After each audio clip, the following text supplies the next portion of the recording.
Hi hello மக்களே, இன்னைக்கு நம்மளோட டக்கரி டேஸ்ட்டில் என்ன பார்க்க போகிறோன்னா பட்டாணி புலாவ் எப்படி செய்கிறதுன்னு தாங்க பார்க்க போகிறோம். இது என்னோட ஸ்டைலான பட்டாணி புலாவ். ரொம்பவே சூப்பராக இருக்கும், சிம்பிளாக இருக்கும், பிகினருக்கு ரொம்ப யூஸ்ஃபுல்லாக இருக்கும். வாங்க எப்படி செய்கிறதுன்னு வீடியோக்குள்ளே போய் பார்க்கலாம். ஃபஸ்ட்டு பட்டாணி புலாவ் செய்கிறதுக்கு வந்து நம்ம முந்தின நாள் நைட்டே பட்டாணி இந்த மாதிரி ஊற வச்சு எடுத்துக்கணுங்க. அப்போ தான் நல்லா ஊறினா தான் வந்து அரிசி கூட வேகும்போது ரொம்ப ஈக்குவலாக இருக்கும். இல்லாட்டி வந்து ஒன்று வேகாமல் இருக்கும், இல்லாட்டி அரிசி ஃபுல்லாக வெந்திருக்கும், பட்டாணி வேகாமல் இருக்கும். அதனால தான் நம்ம டே ஃபுல்லாக வந்து ஊற வைக்கிறோம். நைட் ஃபுல்லாக ஓவர் நைட் ஊற வச்சு இந்த மாதிரி மார்னிங் செஞ்சால் நமக்கு ரொம்ப நல்லாயிருக்கும். நான் ஊற வச்சு எடுத்துட்டேன். ஃபஸ்ட்டு இதுக்கு என்னென்ன பொருள் தேவைப்படுதுன்னு பார்க்கலாம். ஃபஸ்ட்டு வந்து நம்ம தேங்காய் பால் தான் இருக்கிறதுலே கஷ்டமானது. நம்ம ஃபஸ்ட்டு எடுத்தோடனே தேங்காய் பாலை வந்து எடுத்து வச்சிடலாம். தேங்காய் பால் எடுத்துட்டால் ரொம்ப ஈஸி இதை செய்கிறது. கொஞ்சம் கூட தண்ணி ஊற்றாமல் இந்த மாதிரி கெட்டியான தேங்காய் பால் எடுத்து வச்சுக்கணும். இதுக்கு முக்கியமான டேஸ்ட் கொடுக்குற ஒரு பேஸ்ட்டு தாங்க இது. நம்ம இப்போது அரைக்க போகிற பேஸ்ட்டு. இதுக்கு வந்து 10 பல் வந்து சின்ன வெங்காயத்தை எடுத்துக்கணும். அப்புறம் வந்து ஒரு 4 பல் பூண்டை போட்டுக்கலாம். காரத்துக்கு வந்து நம்ம பச்சை மிளகாயை கட் பண்ணி போடுறதுனால நான் இதுக்கு வந்து அரைக்கிறதுக்கு ஒரே ஒரு பச்சை மிளகாய் எடுத்திருக்கேன்.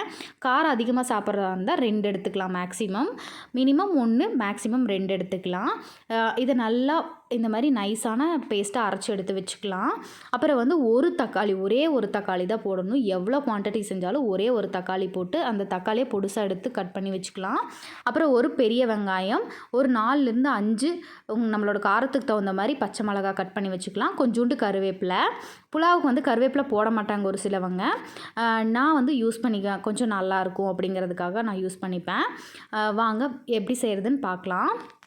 இப்போ வந்து நம்ம வந்து குக்கர் வச்சுக்கிறோம். குக்கர் வச்சுட்டு இதில் வந்து நான் வந்து சமையல் எண்ணெய் யூஸ் பண்ணியிருக்கேன், தேங்காய் எண்ணெய் யூஸ் பண்ணியிருக்கேன். நீங்கள் வந்து நெய் ஊற்றி செஞ்சால் ரொம்பவே சாஃப்டாக இருக்கும் சாப்பாடு. ரொம்ப மத்தியானம் லஞ்சு கொண்டு போகும்போது ரொம்ப சூப்பராக இருக்கும். எனக்கு பர்சனலாக வந்து நெய் பிடிக்காதனால நெய் ஆட் பண்ணாமல் தேங்காய் எண்ணெயும் சமையல் எண்ணெயும் யூஸ் பண்ணியிருக்கேன். நீங்கள் வந்து நெய் ஊற்றி செய்யுங்க, ரொம்பவே டேஸ்ட்டாக இருக்கும், வேறு லெவலில் இருக்கும். இப்போ வந்து நம்ம எண்ணெய் காஞ்சதும் 3 பிரியாணி இலை அண்ட் வந்து சோம்பு, அந்த அன்னாச்சி பூ, பட்டை, அந்த அன்னாச்சி மொக்கு சம்திங் சொல்லுவாங்க, அதெல்லாம் போட்டு நல்லா ஒரு ஆயிலில் வந்து இதை ஃப்ரை பண்ணும்போது மட்டும் நம்ம கேஸை வந்து லோ ஃப்ளேமில் வச்சுக்கணும். ஏன்னா ஆயில் காஞ்சதுன்னா நம்ம இதை ஆட் பண்ணுவோம், டக்குன்னு கருகிரும். அந்த கருகின ஸ்மெல் வரவே கூடாது, புலாவ் நல்லா இருக்காது. கம்மியான தீயிலேயே வச்சு தான் நம்ம வந்து இதை ஃப்ரை பண்ணணும். ஃப்ரை ஆனதும் நம்ம கட் பண்ணி வச்சுருக்க ஒரு பெரிய வெங்காயத்தை இது கூட ஆட் பண்ணி நல்லா ஒரு வதக்கி விட்டுக்கலாம். வதக்கி விட்டுட்டு இப்போ கட் பண்ணி வச்சுருக்க பச்சை மிளகா, கருவேப்பிலை வந்து ஆட் பண்ணி அதையும் நல்லா ஆயிலில் வந்து நல்லா வதக்கி விட்டுக்கலாம். இந்த மாதிரி நல்லா நல்லா வதக்கி விடணும். அப்போ தான் வந்து அந்த ஸ்மெல்லையே வந்து நல்லாயிருக்கும். அப்புறம் இப்போ வந்து நம்ம பேஸ்ட்டை அரைச்சி வச்சுருக்கோம். அந்த பேஸ்ட்டை வந்து பச்சை வாசம் போகிறதுக்காக நம்ம முன்னாடியே ஆட் பண்ணிவிடுவோம், தக்காளிக்கு முன்னாடியே. பிகாஸ் நம்ம தக்காளி போட்டதுக்கப்புறம் அந்த பேஸ்ட்டை போட்டோன்னா ஒரு மாதிரி தக்காளியோட பச்சை வாசம் இதோட பச்சை வாசம் சேர்ந்து ஒரு மாதிரி ஸ்மெல் வர ஆரம்பிச்சிடும். அதனால் முன்னாடியே போட்டு அந்த பச்சை வாசத்தை போக வச்சுட்டு அதுக்கப்புறம் நம்ம தக்காளி ஆட் பண்ணிக்கலாம். தக்காளி ஆட் பண்ணி இந்த மாதிரி நல்லா ஒரு வதக்கிக்கணும்.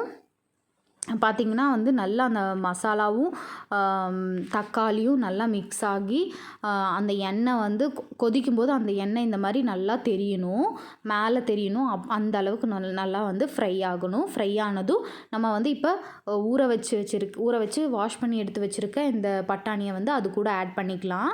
ஆட் பண்ணிவிட்டு நல்லா அதுவும் வதங்கணும்.